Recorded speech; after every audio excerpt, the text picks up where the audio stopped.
Hello everyone, good morning. आज अपना new topic start हो रहा है मनी मार्केट। मनी मार्केट ਹੁੰਦਾ ਕੀ ਹੈ? Money market refers to market for short term funds. ਮਤਲਬ ਮਨੀ ਮਾਰਕੀਟ ਤੇ ਕੈਪੀਟਲ ਮਾਰਕੀਟ ਦੇ ਵਿੱਚ ਆਪਾਂ ਡਿਫਰੈਂਸ ਕੀਤਾ ਸੀ ਜਦੋਂ ਆਪਾਂ ਨੂੰ ਇਹ 1 ਸਾਲ ਤੋਂ ਘੱਟ ਦੇ ਪੀਰੀਅਡ ਲਈ ਆਪਾਂ ਨੇ ਮਨੀ ਮਾਰਕੀਟ ਇੰਸਟਰੂਮੈਂਟਸ ਹੁੰਦੇ ਨੇ ਕਿ ਸ਼ਾਰਟ ਟਰਮ ਫੰਡਸ ਆਪਾਂ ਲੈਂਦੇ ਹਾਂ। It deals in a monetary assets with periods of maturities up to 1 year. It is no physical location, most of the activities are conducted. मतलब ये कोई फिजिकल प्रॉपर लोकेशन नहीं होंगी कि आप मनी मार्केट करनी है, आपको कोई लोकेशन चाहिए नहीं। ये सच कुछ नहीं होंगे। ये जस्ट अपना की होंगे कि आप या टैलीफोन पर या इंटरनेट थ्रू इस चीज़ को आप फैसिलिटीज़ ले सकते हैं। इट एम्स टू प्रोवाइड ये शॉर्ट टर्म प्रोवाइड करती है, जिमें अर्जेंट अगर आपको कैश की जरूरत हो, आपने कोई टैंपरेरी इन्वेस्टमेंट करनी है, ठीक है, आपने कुछ वर्किंग कैपिटल ਲਈ भी आपको फंड्स चाहिए, डेली वर्किंग कैपिटल ਲਈ, डे टू डे वर्क ਲਈ। रिजर्व एक कौन इशू करता ਆਪਾਂ ਨੂੰ ज़्यादातर? Reserve bank of India, commercial banks, non banking finance company, state governments, mutual funds, big corporate houses are the main participants in the market, जिन्हों की क्रेडिट वर्दीनेस होंगी है मोर दैन 4 करोड़। मतलब जी क्रेडिट वर्दीनेस कंपनीज होंगे ने जिन्हों की worth 4 crore तो ज़्यादा होंगी है, वो कंपनीज भी इत्थे इशू करती हैं। क्योंकि जी जनरली मनी मार्केट होंगी है वो अनसिक्योर्ड होंगी है। अनसिक्योर्ड तो सिक्योर्ड के आप डिफरेंस +1 कर चुके हैं, बट फिर दस देनी है अनसिक्योर्ड तो वो होंगे भी अगर आप कुछ सिक्योरिटी नहीं रखते। These are unsecured loans. तो सिक्योर्ड लोन्स होंगे जिन्हों पर आप सिक्योरिटी आप दिन्ने। हूँ आप मैं बैंक तो लोन लै रही हाँ, मैं बैंक तो लोन लैंदे हुए अपनी घर नूं अपना गिरवी रखता, ठीक है, तो बैंक को मेरा की चला गया। अगर मैं बाद लोन पे नहीं कर पाती तो बैंक मेरा घर भी लै सकता। दैट इज सिक्योर्ड लोन, ठीक है, कि बैंक को मेरे पैसे देने की सिक्योरिटी है। अनसिक्योर्ड की होंगे कि मैं बैंक तो पैसा लै लिया पर मैं अपनी कोई सिक्योरिटी का नहीं रख रही, ठीक है, कोई सिक्योरिटी वो बैंक को नहीं रख रही, तो that it मीनस it is unsecured loan. कि मैं अगे पैसा देवां ना देवां वो अगे एक परसन की मर्जी होंगी है। जनरली आप ये चीज़ उदों ही इशू करते हैं जब आपको पता होंगे कि कंपनी की क्रेडिट वर्दीनेस अच्छी है तो कंपनी मैनू मेरा पैसा दे देगी, ठीक है। नैक्सट अपने ये कुछ इंस्ट्रूमेंट्स होंगे ने मनी मार्केट के। फर्स्ट है ट्रेजरी बिल। ट्रेजरी बिल की होंगे मतलब reserve bank of India issue करती है इसनों on the behalf of India government, ठीक है। ये ट्रेजरी बिल्स के आप मिनीमम अमाउंट 25,000 होंगी है, बाकी ये मल्टीपल्स शुरू हो जाते हैं। ऐ नहीं होएगा कि 90,000 का हो जाएगा, नहीं, मल्टीपल्स ऑफ 25,000 होना चाहिए, जिसे 25, 50, 75, 100, ठीक है। ये जीरो कूपन बॉन्ड्स होंगे ने, इन्हों के इंटरस्ट नहीं आपको मिलता। हुण अगर तुसीं सोचोगे भी अगर ये इंटरस्ट नहीं मिलता तो यदा फायदा की लैन का? क्योंकि ये फायदा इदा होंगे है जो इन्वेस्टर है वो 90 सपोज उसने 90 डेज़ का ट्रेजरी बिल परचेज किया जिसकी फेस वैल्यू है 1 लाख, ठीक है, वो मतलब 94,000 पे करेगा, बट वो ट्रेजरी बिल तो लिखा होएगा 1 लाख। जो 90 डेज़ बाद वो मतलब अपना बिल नू जो सेल आउट करता है फिर उसनों वो 1 लाख ते ही जो दूसरा परसन होंगे वो खरीद लेंदा है। तो की होंगे वो डिफरेंस आ गया 6,000 का, तो इन्वेस्टर नू इंटरस्ट मिल जाता है, ठीक है, इनडायरैक्टली इंटरस्ट मिल जाता है आपको, ठीक है। ये जनरली ये हम पीरियड है ये बुक के लिखा नहीं होया। ये जनरली पीरियड होंगे कि 91 डेज़। हूँ नया अपने नई गाइडलाइनस इशू हुई हैं कि आप 182 डेज़ भी लै सकते हैं, 364 डेज़ भी लै सकते हैं, ठीक है। ये नहीं करना तुसी अगर 90 डेज़ लिखा होया तो तुसी 3 मंथ्स लिख दो, नहीं, क्योंकि 3 मंथ्स के की होंगे कई बार की होंगे अपने 31 का हो गया, 28 का हो गया, 29 का हो गया, अगे थोड़ा कैलकुलेशन करनी मुश्किल हो जाती है। अगर जिथे डेज़ लिखे होंगे ने than you have to write a days, okay, ठीक है। नैक्सट है अपना कमर्शियल पेपर। कमर्शियल पेपर एक अनसिक्योर्ड इंस्ट्रूमेंट होंगे, ठीक है, वही आ गया इंस्ट्रूमेंट, अनसिक्योर्ड इंस्ट्रूमेंट होंगे। It is in the form of promissory note. Promissory note की होंगे? हम प्रोमिजरी नोट किहड़े वर्ड तो बने? प्रोमिस। प्रोमिस का मतलब की हो गया कि मैं मतलब एक पेपर पर लिखा होंगे कि I am promising you to pay this amount whatever the amount is, ठीक है। मतलब जनरली अनसिक्योर्ड इंस्ट्रूमेंट्स होंगे ने, इन्हों की कोई आप सिक्योरिटी नहीं रखती, तो क्रेडिट वर्दी कंपनीज ही इन्हों इशू करती हैं। इन्हों ही आप दिन्ने कि जेडे आपको पता है कि अगर बैंक इन्हों पैसा दे रहा है तो बैंक में इदा होएगा कि हाँ जी मेरा पैसा डुबदा नहीं, मैनू पैसा कंपनीज वाले दे देंगे। It is usually a maturity period of 15 days और टू 1 ईयर। ये 15 डेज़ टू 1 ईयर, ठीक है। ये भी शॉर्ट टर्म फंड्स होंगे but lower rate of interest than market rate. हुण इत्थे मतलब ਬੈਂਕ ਵਾਲੇ ਇੰਟਰਸਟ ਤਾਂ ਚਾਰਜ ਕਰਦੇ ਨੇ, ਬਟ ਜਨਰਲੀ ਅਗਰ ਆਪਾਂ ਪੈਸਾ ਮਾਰਕੀਟ ਦੇ ਵਿੱਚੋਂ ਲੈਂਦੇ ਹਾਂ, ਅਗਰ ਕਿਸੇ ਹੋਰ ਤੋਂ ਲੈਂਦੇ ਹਾਂ, ਉਹ ਤੋਂ ਇੰਟਰਸਟ ਆਪਾਂ ਨੂੰ ਘੱਟ ਮਿਲਦਾ, ਤਾਂ ਇਹ ਫਾਇਦੇਮੰਦ ਹੁੰਦਾ ਹੈ ਜਿਹਨੇ ਪੈਸਾ ਲੈਣਾ ਹੁੰਦਾ। ਨੈਗੋਸ਼ੀਏਬਲ ਇੰਸਟਰੂਮੈਂਟ ਹੈ, ਟਰਾਂਸਫੇਰੇਬਲ ਹੈ, ਕਦੋਂ ਵੀ ਤੁਸੀਂ ਨੈਗੋਸ਼ੀਏਟ ਕਰਾ ਸਕਦੇ ਹੋ, ਕਿਸੇ ਨੂੰ ਵੀ ਟਰਾਂਸਫਰ ਕਰ ਸਕਦੇ ਹੋ। ਇਹ ਕਿਸ ਲਈ ਆਪਾਂ ਯੂਜ਼ ਕਰਵਾਉਂਦੇ ਹਾਂ, ਜਿਵੇਂ ਆਪਾਂ ਨੇ ਕੁਝ ਸੀਜ਼ਨਲ ਆਪਾਂ ਨੂੰ ਕੋਈ ਆ ਗਿਆ ਕਿ ਹਾਂਜੀ ਇੱਕੋ ਦਮ ਆਪਾਂ ਨੂੰ ਫੰਡਸ ਚਾਹੀਦੇ ਨੇ, ਤਾਂ ਇਹ ਆਪਾਂ ਕਮਰਸ਼ੀਅਲ ਪੇਪਰ ਇਸ਼ੂ ਕਰ ਸਕਦੇ ਹਾਂ। ਆਪਣੀ day to day working capitals ਲਈ ਆਪਾਂ ਇਸ ਨੂੰ ਵਰਕਿੰਗ ਕੈਪੀਟਲਸ ਜੋ ਆਪਣੀ ਉਹੀ ਹੋ ਗਿਆ ਨਾ, ਡੇ ਟੂ ਡੇ ਆਪਣਾ ਦਿਨ ਕੀ ਆਪਾਂ ਨੂੰ ਪੈਸੇ ਦੀ ਜ਼ਰੂਰਤ ਹੈ, ਉਹ ਹੋ ਗਿਆ। ਠੀਕ ਹੈ। Issued at discount and redeemed at par, ਉਹੀ ਉੱਪਰ ਵਾਲੀ ਚੀਜ਼ ਕਿ 1,00,000 ਤੇ 94,000 ਵਾਲੀ ਵੈਲਿਊ ਹੋ ਗਈਆਂ। ਠੀਕ ਹੈ। ਇਹਨੂੰ ਆਪਾਂ ਬ੍ਰਿਜ ਫਾਈਨਾਂਸ ਵੀ ਬੋਲਦੇ ਹਾਂ। ਫॉर एग्जाम्पल एक company wants to raise long term funds, एक कंपनी ਨੂੰ लॉन्ग टर्म फंड्स ਚਾਹੀਦੇ ਨੇ, and for this purpose it will have to incur flotation cost. ਇਸ ਪਰਪਸ ਲਈ ਇਹਨਾਂ ਨੂੰ ਕੀ ਚਾਹੀਦਾ ਕਿ ਇਹ ਆਪਣੀ ਫਲੋਟੇਸ਼ਨ ਕੋਸਟ ਨੂੰ ਵਧਾਉਣ, ਮਤਲਬ ਪੈਸਾ ਲੈ ਕੇ ਆਉਣ। These expenses may be met through commercial paper. ਤਾਂ ਇਹਨਾਂ ਨੇ ਆਪਣੀ ਲੌਂਗ ਟਰਮ ਫੰਡ ਜ਼ਰੂਰਤ ਹੁੰਦੀ ਹੈ, ਇਹਨਾਂ ਨੇ ਆਪਣੀ ਪੈਸੇ ਦੀ ਵਰਕਿੰਗ ਨੂੰ ਇਨਕਰੀਜ਼ ਕਰਨ ਲਈ, ਪੈਸਾ ਲੈਣ ਲਈ ਕੰਪਨੀਜ਼ ਕੀ ਕਰਦੀਆਂ ਨੇ, ਕਮਰਸ਼ੀਅਲ ਪੇਪਰ ਇਸ਼ੂ ਕਰਵਾਉਂਦੀਆਂ ਨੇ।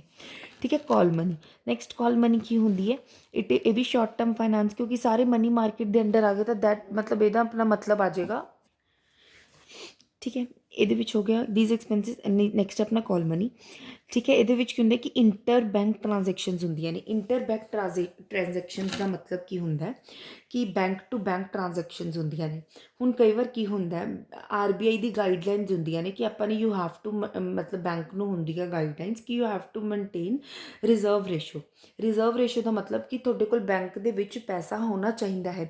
ਕਈ ਵਾਰ ਬੈਂਕ ਦੇ ਵਿੱਚ ਕੀ ਹੁੰਦਾ, ਹੁਣ ਬੈਂਕ ਵਾਲੇ ਪੈਸਾ ਉਹਨਾਂ ਕੋਲ ਇੰਨਾ ਆ ਨਹੀਂ ਰਿਹਾ ਹੁੰਦਾ ਜਿੰਨਾ ਉਹ ਦੇ ਦਿੰਦੇ ਨੇ, ਤਾਂ ਉਹਨਾਂ ਕੋਲ ਰਿਜ਼ਰਵ ਨਹੀਂ ਹੁੰਦਾ, ਤਾਂ ਫਿਰ ਉਹਨਾਂ ਨੂੰ ਕੀ ਕਰਦਾ, RBI ਪੈਨਲਟੀ ਚਾਰਜ ਕਰਦਾ ਕਿ ਹਾਂਜੀ ਕਿ ਤੁਹਾਡੇ ਕੋਲ ਇਹ ਰਿਜ਼ਰਵ ਇੰਨਾ ਨਹੀਂ ਹੈਗਾ, ਤਾਂ ਦੈਟ ਮੀਨਸ ਕਿ ਉਹਨਾਂ ਨੂੰ ਪੈਨਲਟੀ ਪੈਂਦੀ ਹੈ। ਤਾਂ ਉਹਨਾਂ ਕੋਲ ਪੈਨਲਟੀ ਨਾ ਪਵੇ, ਉਹਨਾਂ ਨੂੰ ਇਹ ਚੀਜ਼ ਦਾ ਨਾ ਚਾਰਜ ਲੱਗੇ, ਤਾਂ ਉਹ ਦੂਸਰੇ ਬੈਂਕਸ ਤੋਂ ਕੀ ਕਰਦੇ ਨੇ, ਪੈਸਾ ਪਰਚੇਜ਼ ਕਰ ਲੈਂਦੇ ਨੇ। ਇਹ ਜਨਰਲੀ ਇਹਨਾਂ ਦਾ ਪੀਰੀਅਡ ਬਹੁਤ ਘੱਟ ਹੁੰਦਾ, 1 day to 15 days ਦੇ ਅੰਦਰ ਅੰਦਰ, ਕਿਉਂਕਿ ਬੈਂਕ ਕੋਲ ਅੱਜ ਪੈਸਾ ਨਹੀਂ ਹੈ ਤਾਂ ਕੱਲ੍ਹ ਬੈਂਕ ਕੋਲ ਜ਼ਰੂਰ ਪੈਸਾ ਆ ਜਾਏਗਾ ਅਤੇ ਉਦੋਂ ਬਾਅਦ ਉਹ ਆਪਣੀ ਪੇਮੈਂਟ ਕਰ ਸਕਦਾ। ਠੀਕ ਹੈ। All the commercial banks are required, ਹੁਣ ਆਪਾਂ ਥਿਊਰੀ ਪੜ੍ਹਦੇ ਹਾਂ ਦੀ। All the commercial banks are required to maintain cash balance with RBI known as cash reserve ratio. ਠੀਕ ਹੈ। ਕੈਸ਼ ਰਿਜ਼ਰਵ ਰੇਸ਼ੀਓ ਆਪਾਂ ਪੜ੍ਹਦੇ ਹਾਂ ਕਿ you have to maintain this cash reserve ratio for 15%, 20%। ਠੀਕ ਹੈ। RBI keeps on changing the CRR ratio from time to time. ਇਹ CRR ratio change ਕਰਦੀ ਹੀ ਰਹਿੰਦੀ ਹੈ, which affects availability of funds with commercial banks to be given as loan.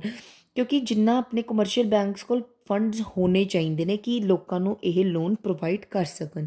Call money is used by banks to maintain CRR। ਕਈ ਵਾਰ ਕੀ ਹੁੰਦਾ, ਤਾਂ ਹੀ ਇਹ ਕਾਲ ਮਨੀ ਰੇਜ਼ ਕਰਦੇ ਹੈ ਕਿ ਸਾਨੂੰ ਕੈਸ਼ ਰਿਜ਼ਰਵ ਰੇਸ਼ੀਓ ਨੂੰ ਮੇਨਟੇਨ ਕਰਨਾ ਹੈ। The interest rate paid on call money is known as call rate. ਫਿਰ ਆਪਾਂ ਜਦੋਂ ਕਾਲ ਮਨੀ 'ਤੇ ਹੁਣ ਆਪਾਂ ਨੇ ਬਾਈ ਚਾਂਸ ਇੱਕ ਬੈਂਕ ਨੇ, ਠੀਕ ਹੈ, ਦੂਸਰੇ ਬੈਂਕ ਤੋਂ ਪੈਸਾ ਲੈ ਲਿਆ, ਸਪੋਜ਼ 15 ਲੱਖ ਰੁਪੀਜ਼ ਲੈ ਲਏ, ਤਾਂ 15 ਲੱਖ 'ਤੇ ਜਿਹੜਾ ਉਸਨੂੰ ਇੰਟਰਸਟ ਪੇ ਕਰਨਾ ਪਏਗਾ that is known as call rate. There is an inverse relationship between call rate and demand for call money. A rise in a call rate will reduce the demand for call money as other money market instruments become relatively cheaper।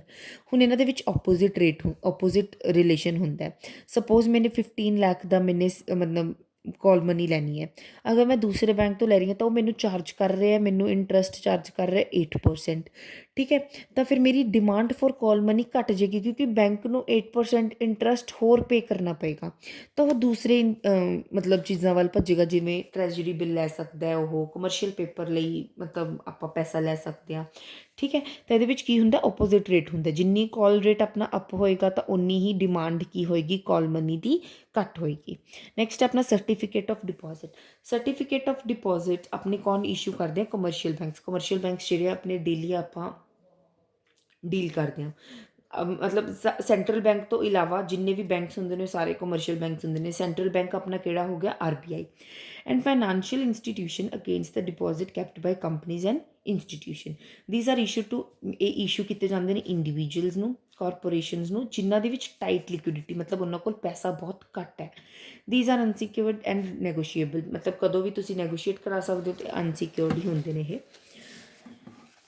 Such instruments are usually issued by banks when they have a tight liquidity positions because of slow growth of bank deposit but the demand for credit is high। ਇਹ generally ਤਦ issue ਕੀਤੇ ਜਾਂਦੇ ਨੇ ਜਦੋਂ bank deposit ਆਪਣੇ ਕੋਲ ਘੱਟ ਪਏ ਨੇ ਪਰ ਆਪਣੀ ਡਿਮਾਂਡ ਕੀ ਹੈ, ਪੈਸੇ ਦੀ ਜ਼ਿਆਦਾ ਹੋ ਰਹੀ ਹੈ, ਇਹ ਤਦ ਇਸ਼ੂ ਕਰਦੇ ਆ commercial banks. Commercial banks generally ਆਪਣੇ ਬਿਲਸ ਆਫ ਐਕਸਚੇਂਜ ਹੀ ਹੁੰਦੇ ਨੇ। ਬਿਲਸ ਆਫ ਐਕਸਚੇਂਜ ਆਪਾਂ ਪੜ੍ਹ ਚੁੱਕੇ ਹਾਂ ਬਹੁਤ ਵਾਰ ਕਿ ਜਨਰਲੀ ਜਿਹੜੀ ਆਪਣੀਆਂ ਵਰਕਿੰਗ ਕੈਪੀਟਲਸ ਰਿਕੁਆਇਰਮੈਂਟਸ ਹੁੰਦੀਆਂ ਨੇ ਇਹ ਉਹੀ ਉਸ ਨੂੰ ਫੁਲਫਿਲ ਕਰਦੇ ਆ। ਨੈਗੋਸ਼ੀਏਬਲ ਇੰਸਟਰੂਮੈਂਟਸ ਹੈ, ਸੇਲਸ 'ਤੇ ਆਪਾਂ ਕ੍ਰੈਡਿਟ ਦਿੰਦੇ ਹਾਂ। ਮਤਲਬ ਕੀ ਹੁੰਦਾ, ਇਹਦੇ ਵਿੱਚ ਡਰਾਇਰ ਹੁੰਦਾ ਅਤੇ ਡਰੋਈ ਹੁੰਦਾ। ਡਰਾਇਰ ਆਪਣਾ ਸੈਲਰ ਹੋ ਗਿਆ, ਡਰੋਈ ਆਪਣਾ ਬਾਇਰ ਹੋ ਗਿਆ। ਅਗਰ ਸੈਲਰ ਨੂੰ ਮਤਲਬ ਇੱਕੋ ਦਮ ਪੈਸੇ ਦੀ ਜ਼ਰੂਰਤ ਹੁੰਦੀ ਹੈ ਤਾਂ ਉਹ ਬੈਂਕ ਤੋਂ ਡਿਸਕਾਊਂਟ ਕਰਵਾ ਸਕਦਾ ਆਪਣਾ ਬਿੱਲ। ਤਾਂ ਅਗਰ ਜਿੰਨਾ ਮਤਲਬ ਅਮਾਊਂਟ ਅਗਰ ਸਪੋਜ਼ ਉਹਦੇ ਵਿੱਚ ਲਿਖਿਆ ਹੋਇਆ ਇੰਸਟਰੂਮੈਂਟ 'ਤੇ 15,000 ਲਿਖਿਆ ਹੋਇਆ, bill of exchange the amount 15,000 ਹੈ। ਅਗਰ ਤੁਸੀਂ ਬੈਂਕ ਦੇ ਕੋਲ ਜਾ ਰਹੇ ਹੋ, ਬੈਂਕ ਦੇ ਵਿੱਚ ਤੁਸੀਂ ਮੈਚੋਰਿਟੀ ਡੇ ਤੋਂ ਪਹਿਲਾਂ ਆਪਣਾ ਪੈਸਾ ਲੈਣਾ ਹੈ। ਅਗਰ ਸਪੋਜ਼ ਉਸਨੇ ਬਾਇਰ ਨੇ ਤੁਹਾਨੂੰ ਮੈਚੋਰਿਟੀ ਡੇ ਦੇ ਰੱਖੀ ਹੈ ਕਿ ਮੈਂ 2 ਮੰਥਸ ਤੋਂ ਬਾਅਦ ਤੁਸੀਂ ਪੇਮੈਂਟ ਲੈ ਸਕਦੇ ਹੋ, ਬਟ ਸੈਲਰ ਨੂੰ 2 ਮੰਥਸ ਤੋਂ ਪਹਿਲਾਂ ਪੇਮੈਂਟ ਚਾਹੀਦੀ ਹੁੰਦੀ ਹੈ। ਤਾਂ ਕੀ ਹੁੰਦਾ, ਉਸਨੂੰ ਅਮਾਊਂਟ ਘੱਟ ਮਿਲਦੀ ਹੈ। ਜਿੰਨੀ 15,000 ਲਿਖੀ ਹੁੰਦੀ ਹੈ ਤਾਂ ਉਸਨੂੰ ਕਈ ਵਾਰ ਕਿੰਨੀ ਮਿਲਦੀ ਹੈ, ਕਈ ਵਾਰ 13,000 14,000। ਤਾਂ ਜਿੰਨਾ ਉਹਦੇ ਵਿੱਚ ਡਿਫਰੈਂਸ ਹੁੰਦਾ ਉਹ ਬੈਂਕ ਆਪਣੇ ਕੋਲ ਰੱਖਦਾ ਐਜ਼ ਅ ਇੰਟਰਸਟ। ਨੈਕਸਟ ਕੀ ਆਪਣਾ capital market concept. Capital market generally ਆਪਣੇ ਲੌਂਗ ਟਰਮ ਫੰਡਸ ਹੁੰਦੇ ਨੇ। ठीक है, the term capital market refer to the institutional arrangement for facilitating the borrowing and lending of long-term funds. A capital market may be defined as an organized mechanism for effective and efficient transfer of money, capital, or financial resources from investing public individuals or institutional savers to entrepreneurs। ठीक है, individuals institutions कोई भी ये पैसा ले सकते हैं engaged in industry और commerce। Capital market is related only long term financial instruments both debt and equity instruments. ਹੁਣ ਇਹਦੇ ਵਿੱਚ ਆਪਾਂ ਸਾਰੇ ਪੜਾਂਗੇ, ਡੈਟ, ਇਕੁਇਟੀ, ਠੀਕ ਹੈ, ਆਪਣੇ ਸ਼ੇਅਰ ਮਾਰਕੀਟ ਬਾਰੇ ਆਪਾਂ ਸਭ ਪੜਾਂਗੇ ਇਹਦੇ ਵਿੱਚ। ਲੌਂਗ ਟਰਮ ਇੰਸਟਰੂਮੈਂਟਸ ਹੁੰਦੇ ਨੇ ਜਿਵੇਂ ਆਪਾਂ ਇਕੁਇਟੀ ਸ਼ੇਅਰਸ, ਡਿਬੈਂਚਰ, ਬੌਂਡਸ ਆਪਾਂ ਇਸ਼ੂ ਕਰਦੇ ਹਾਂ ਕੰਪਨੀ ਵਾਲੇ, ਉੱਥੋਂ ਪੈਸਾ ਲੈਂਦੇ ਹਾਂ। ਠੀਕ ਹੈ, capital market involves the following. Raising of capital by issue of new share. ਆਪਾਂ ਆਪਣੀ ਕੈਪੀਟਲ, ਹੁਣ ਕੰਪਨੀ ਵਾਲਿਆਂ ਨੂੰ ਪੈਸੇ ਦੀ ਜ਼ਰੂਰਤ ਹੈ ਤਾਂ ਕੰਪਨੀ ਵਾਲੇ ਕੀ ਕਰਨਗੇ, ਸ਼ੇਅਰ ਇਸ਼ੂ ਕਰ ਦੇਣਗੇ ਕੰਪਨੀ ਦੇ, ਜਿਵੇਂ 10 ਰੁਪਏ ਦਾ ਸ਼ੇਅਰ, 20 ਰੁਪਏ ਦਾ ਸ਼ੇਅਰ, 100 ਰੁਪਏ ਦਾ ਸ਼ੇਅਰ। ਜਿੰਨੇ ਸ਼ੇਅਰਸ ਕੰਪਨੀ ਇਸ਼ੂ ਕਰੇਗੀ ਲੋਕ ਖਰੀਦਣਗੇ ਅਤੇ ਕੰਪਨੀ ਕੋਲ ਕੀ ਆਏਗਾ, ਪੈਸਾ ਆਏਗਾ। Raising of borrowing by issue of new debenture. ਕਈ ਵਾਰ ਕੀ ਕਰਦੀ ਹੈ ਕੰਪਨੀ, ਨਿਊ ਡਿਬੈਂਚਰ ਇਸ਼ੂ ਕਰ ਦਿੰਦੀ ਹੈ, ਇਹ ਵੀ ਸ਼ੇਅਰਸ ਦਾ ਹੀ ਕੰਸੈਪਟ ਹੁੰਦਾ। ठीक है, raising of long term borrowings by inland and foreign banks and financial institutions. Inland मतलब अपने इंडिया ਦੇ ਵਿੱਚ, मतलब इनलैंड मतलब ਕਿ ਆਪਣੇ ਦੇਸ਼ ਦੇ ਵਿੱਚੋਂ ਹੀ ਤੁਸੀਂ ਪੈਸਾ ਲੈ ਰਹੇ ਹੋ। ਫੋਰਨ ਬੈਂਕਸ ਆ, ਤੁਸੀਂ ਬਾਹਰ ਵਾਲੇ ਬੈਂਕਸ ਤੋਂ ਪੈਸਾ ਲੈ ਰਹੇ ਹੋ ਜਾਂ ਅਦਰ ਫਾਈਨੈਂਸ਼ੀਅਲ ਇੰਸਟੀਟਿਊਟਸ ਤੋਂ ਤੁਸੀਂ ਪੈਸਾ ਲੈ ਰਹੇ ਹੋ। It may be noted here that capital market is not located at a particular place. ਇਹ ਵੀ ਹੁਣ ਇਹਦੀ ਵੀ ਤਰ੍ਹਾਂ ਦੀ ਕੋਈ ਪਰਟੀਕੂਲਰ ਪਲੇਸ ਨਹੀਂ ਹੁੰਦੀ। ਠੀਕ ਹੈ, ਫੀਚਰਸ ਕੀ ਨੇ ਇਹਦੇ।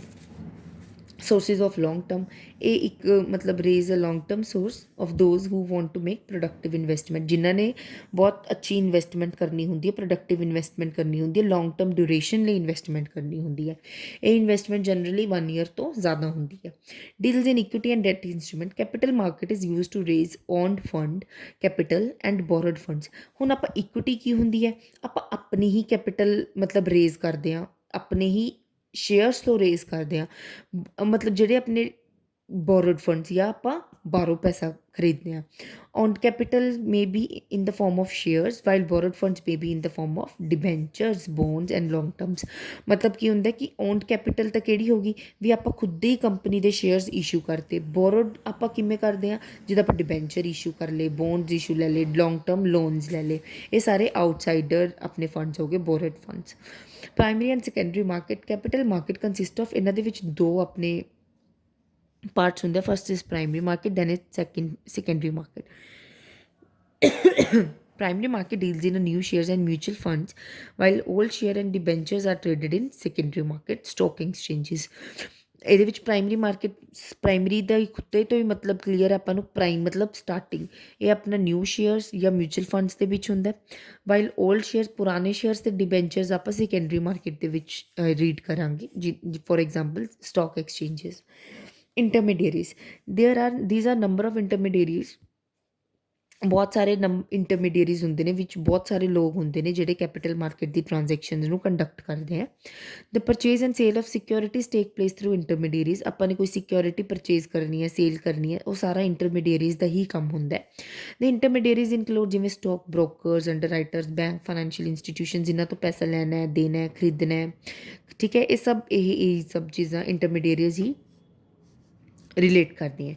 Scattered and central places for activities, purchase and sale of securities take place at common places as well as scattered places। ਇਹਨਾਂ ਦੇ ਵਿੱਚ ਕੀ ਹੁੰਦਾ, ਕਈ ਵਾਰ ਜਾਂ ਤਾਂ common places ਹੁੰਦੀਆਂ ਨੇ ਜਾਂ scattered places ਮਤਲਬ ਬਿਖਰੀਆਂ ਹੋਈਆਂ।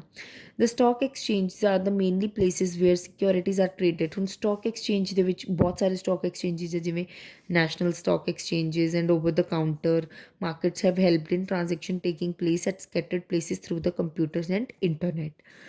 Information of investor, capital market provides useful information of investor, ਕਿਉਂਕਿ ਇਹਦੇ ਵਿੱਚ ਆਪਾਂ ਨੂੰ ਇੱਕ ਪਰਟੀਕੂਲਰ ਪਲੈਟਫਾਰਮ ਮਿਲ ਜਾਂਦਾ, ਆਪਾਂ ਨੂੰ ਲੱਭਣਾ ਨਹੀਂ ਪੈਂਦਾ ਕਿ ਇਹਦੇ ਵਿੱਚ ਬਾਇਰ ਵੀ ਉੱਥੇ ਹੀ ਹੁੰਦਾ, ਸੈਲਰ ਵੀ ਉੱਥੇ ਹੀ ਹੁੰਦਾ, ਤਾਂ ਆਪਣੇ ਇਹਦੇ ਵਿੱਚ ਬਹੁਤ ਸਾਰਾ ਟਾਈਮ ਬਚਦਾ ਹੈ। This information influence the pattern and direction of investment.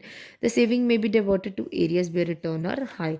ਉੱਥੇ ਹੀ ਆਪਾਂ ਸੇਵਿੰਗ ਕਰਦੇ ਜਿੱਥੇ ਆਪਾਂ ਨੂੰ ਰਿਟਰਨ ਪਤਾ ਹਾਈ ਹੁੰਦੀ ਹੈ। ਨੈਕਸਟ ਆਪਣਾ ਕੀ ਹੈ, mobilisation of saving.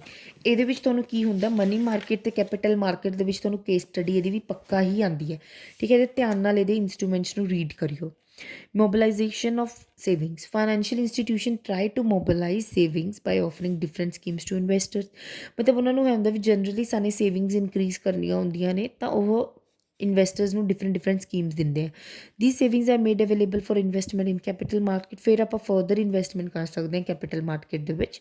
Capital market acts as an main mobiliser for savings and productive investment. ਇਹ ਕੈਪੀਟਲ ਮਾਰਕੀਟ ਹੀ ਆਪਣੀ ਸੇਵਿੰਗਸ ਨੂੰ ਜਨਰੇਟ ਕਰਦੀ ਹੈ, ਅਤੇ ਅਗਰ ਆਪਾਂ ਨੇ ਕੁਝ ਪ੍ਰੋਡਕਟਿਵ ਇਨਵੈਸਟਮੈਂਟ ਕਰਨੀ ਹੁੰਦੀ ਹੈ, ਕੈਪੀਟਲ ਮਾਰਕੀਟ ਹੀ ਆਪਾਂ ਨੂੰ ਹੈਲਪ ਕਰਦੀ ਹੈ। ਨੈਕਸਟ ਆਪਾਂ ਕਲਾਸ ਦੇ ਵਿੱਚ ਕੇਸ ਸਟੱਡੀ ਅਤੇ ਫੰਕਸ਼ਨਸ ਤੋਂ ਸਟਾਰਟ ਕਰਦੇ ਹਾਂ। Thank you so much.